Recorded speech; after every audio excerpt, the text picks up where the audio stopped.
Hello नमस्कार। बात करते हैं आज के वीडियो की। ये काफ़ी इम्पोर्टेंट रहने वाली है, ख़ास करके उन लोगों के लिए जिनका मैक्सिमम टाइम आपका अपना लॉस हो रहा है स्टॉक मार्केट में, जो इस समय लॉस में बैठे हुए हैं और बहुत दुखी है, उन लोगों के लिए वीडियो रहने वाला है। इसका जो टॉपिक है वो है, क्या मुझे ट्रेडिंग छोड़ देनी चाहिए। आपको जब भी ये सवाल आपके दिमाग में बार बार ही आता है, तो इसका मैं इस वीडियो के माध्यम से आपको समाधान बताने वाला हूँ। आपको सच में ही छोड़ देनी चाहिए या कब शुरू करनी चाहिए, वो भी मैं इस वीडियो में बताऊंगा। अगर आप लोग इस वीडियो को एंड तक देखते हैं तो आपका जो है ये सारा ही पॉइंट जो है क्लियर हो जाएगा। इस वीडियो को ज़रूर लास्ट तक देखें ताकि आपका ये पॉइंट क्लियर हो जाए। अगर आपने इस चैनल को सब्सक्राइब नहीं किया तो आप लोग सब्सक्राइब कर सकते हैं और वीडियो को देखने के बाद लाइक करें और शेयर करें जितना हो सके। पॉइंट नंबर पहला जो है इसमें, अगर आप जो है आर्थिक संघर्ष कर रहे हैं, आर्थिक संघर्ष का मतलब है अगर आप पैसे के साथ संघर्ष कर रहे हैं, जो पैसा है वो किसी ना किसी से मांग के लाया है या लोन पे उठाया है या परिवार वालों से लिया है, वो मार्केट में आपने लॉस कर दिया, फिर उसको रिकवर करने के लिए फिर से लोन ले रहे या किसी से मांग रहे, उसको हम जो है आर्थिक संघर्ष कहते हैं। ठीक है जी। अगर आप इस दुविधा में, इस चक्कर में फंसे हुए मार्केट में, तब आपको जो है इस प्रेशर के कारण जो है आपका लॉस हो रहा है। ठीक है जी। तब आपके दिमाग में एक क्वेश्चन आ रहा है कि मैंने ट्रेडिंग करनी छोड़ देनी चाहिए। ठीक है जी। तब प्रश्न आपका आ रहा है, क्या मैंने ट्रेडिंग करनी छोड़ देनी चाहिए। इसलिए जो है, जो ये प्रश्न आ रहा है ना आप लोगों के, ये आपका तभी आता है जब आप लोगों का जो है ये जो पहला पॉइंट है ये आपके दिमाग में घूमता है। ठीक है जी। और दूसरा क्या होता है, दूसरा जो है ट्रेडिंग में जिनके दिमाग में ये थॉट आता है, दूसरा क्या रहता है उनको, आरओआई, रिटर्न ऑफ इन्वेस्टमेंट। जो भी आप ट्रेड लेते हैं उसमें अगर आप 1000 रुपये लगाते हैं, उसका जो है आप या आपका लॉस का साइज़ 1000 रुपये, तो आप 5000 3000 रिटर्न ऑफ इन्वेस्टमेंट जो, या आप 5000 लगाते हैं उसको लॉस में बुक करते हैं। इस तरह से कुछ भी, जैसे मान लो आप कोई भी ट्रेड लेते हैं वो लॉस में कटती है, लॉस में आप ज़्यादा लेते हैं, प्रॉफिट कम लेते हैं। जो आरओआई रहता है आपका, रिटर्न ऑफ इन्वेस्टमेंट, वो कम रहता है, वो भी आपको परेशान कर रहा है। तब भी आपका दिमाग में थॉट आता है कि क्या मुझे ट्रेडिंग छोड़ देनी चाहिए। फिर ये भी सेकंड पॉइंट हो सकता है। थर्ड जो पॉइंट है आप लोगों के लिए, यदि आपके पास कोई मासिक मतलब महीने की पूंजी नहीं आ रही है। ठीक है जी। अगर आप लोगों के पास कोई महीना टू महीना आपके परिवार को सरवाइव करने के लिए पैसा नहीं आ रहा है, जिस एक income source, side income source नहीं है, तो तब भी आपके दिमाग में प्रेशर चलता रहता है कि क्या मुझे ट्रेडिंग करनी छोड़ देनी चाहिए। हो सकता है बाद में मैं इस वीडियो को ज़रूर एंड तक दिखाए, उसमें देखे, उसमें जो मैं पॉइंट बताऊंगा कब आप ट्रेडिंग कर सकते हैं। ये छोड़ने का पॉइंट है, कौन-कौन से थॉट्स के कारण आपका जो है छोड़ने का मन करता है ट्रेडिंग को। ठीक है जी।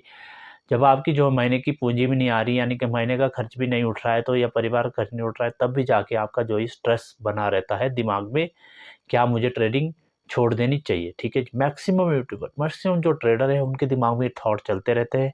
ज़ीरोधा, एंजल ब्रोकिंग, अपस्टॉक, इनके सर्वे हुए थे, जिनके जो अपना सर्वे होता है उसमें जो 80 टू 85% ट्रेडर जो है लॉस में है, 95% ऑप्शन ट्रेडिंग में लॉस में है। ठीक है, उन लोगों के दिमाग में थॉट आता रहता है। फोर्थ जो इम्पोर्टेंट पॉइंट है, जब आपको जो है पैसे खोने का दर्द हो, जब आपको पैसे खोने का ज़्यादा से ज़्यादा दर्द हो, जैसे भी आपका लॉस होता है बहुत ज़्यादा दर्द होता है, यानी आपको लगता है कि उससे अच्छा मैं ट्रेडिंग ही नहीं करता या कुछ और इस तरह से जो भी है, तब भी जो है आपको ये जो जो क्वेश्चन है ये आपके दिमाग में उठता है। फिर भी जो है आपने क्या करना है, ये जो 4 पॉइंट है अगर आपके दिमाग में ही आते हैं तो इसका कारण यही है कि क्या मुझे ट्रेडिंग करनी छोड़ देनी चाहिए। अगर इनमें से कोई भी एक पॉइंट आपका जो है निरंतर लगातार आपके साथ होता रहता है, लगातार आपके साथ होता रहता है, ट्रेडिंग में लॉस होता रहता है, या आपका जो है घर में पैसा नहीं आ रहा है, जो पैसा है वो ट्रेडिंग में लॉस हो रहा है, या आप जो है लॉस को रिकवर करने के लिए किसी से ले रहे हैं, वो भी आपके मानसिक स्ट्रेस को, यानी कि साइकोलॉजी इस तरह से आपकी खराब होती रहती है, खराब होते रहते हैं और डिग्रेड होते रहते हैं। आप लोग जो है लॉस भी नहीं लेते, आप लोग सोचते हैं कि मैं कल इसको रिकवर करूँगा। ठीक है, ये बहुत गलत माइंडसेट है। इसी के कारण जो है आपको ये जो थॉट है, क्या मुझे ट्रेडिंग छोड़ देनी चाहिए, ये जो है आपको आता है। इसलिए मैं थोड़ा-सा आपको 2 टिप्स लास्ट में देता हूँ, 2 पॉइंट बताता हूँ। ये जो क्वेश्चन आता है बिल्कुल आपको छोड़ देनी चाहिए।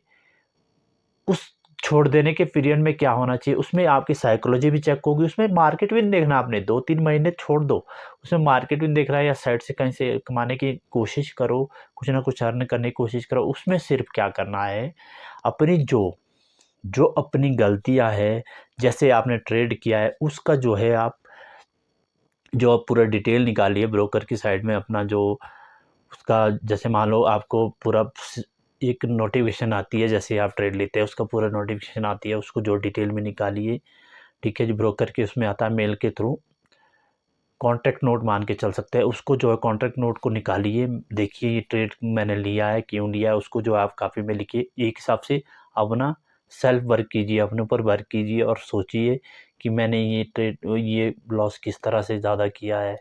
अपनी कमियों को जो है बिल्कुल जनरलाइज़ कीजिए, लिखिए। अगर आप अपनी कमियों को सारा लिखते हुए फिर उसके ऊपर समाधान निकालते हैं, अब मुझे क्या ट्रेडिंग करनी छोड़ देनी चाहिए या फिर से शुरू करनी चाहिए, शुरू करनी है तो कैसे करनी है, एक लॉन्ग टारगेट लिखिए। आप जो शायद ट्रेडिंग करते करते 2-3 महीने जो लॉस, या 2-3 महीने 2-3 साल लॉस करते करते आपने जो कुछ भी नहीं सीखा, इसलिए जो है उस लॉस से ऐसा सीखिए कि अगले 2-3 महीने जो है आपको कुछ ना कुछ आउटपुट मार्केट से मिले। ठीक है जी। अपना जर्नल ज़रूर बनाइए, इसमें लिखिए मेरी गलतियाँ क्या थी, और गलतियों के सामने लिखना है, जो ये गलती है इसका उत्तर क्या हो सकता है, इसका जो सॉल्यूशन क्या हो सकता है, जो ये वाली गलती है लॉस ज़्यादा हो रहा है इसका सॉल्यूशन क्या हो सकता है, जो मुझे डर लग रहा है इसका सॉल्यूशन क्या हो सकता है, जो मुझे डर लग रहा है पैसा किसी से मांगा इसलिए डर लग रहा है, अगर अपना होता फिर डर नहीं लगना था। ये चीज़ें जो है आप जर्नल में लिखिए, नोटबुक में लिखिए, तब जाके आपका जो है कॉन्फिडेंस बिल्ड होगा। फिर आप में मार्केट में आइए, सीखना बहुत ज़रूरी है। जो आज की डेट में क्या है, जो बुक्स का नॉलेज है, जो 2020 से पहले चलता था, वो नॉलेज बहुत कम काम कर रहा है, इसलिए मार्केट में थोड़ा आप प्रैक्टिकल अब होइए। प्रैक्टिकल होने के बाद प्रैक्टिकल जो भी दिख रहा है मार्केट में, कैसा लॉस हो रहा है, कैसा प्रॉफिट हो रहा है, कौन से लेवल से मार्केट भागता है, हर चीज़ जो है आप ऑब्ज़र्व कीजिए। ये इसमें टाइम देना पड़ता है, 2-3-4 महीने जो है आप, फिर उसके बाद जो है अपना मार्केट में ट्रेडिंग शुरू कर सकते हैं। जो ये क्वेश्चन है ये फिर उसके बाद कभी आपने के दिमाग में नहीं आएगा। ठीक है जी। अगर आप लोगों की वीडियो अच्छी लगी तो आप लोग चैनल लाइक कीजिए, इसको शेयर कीजिए जितना हो सके और चैनल को सब्सक्राइब कीजिए। धन्यवाद।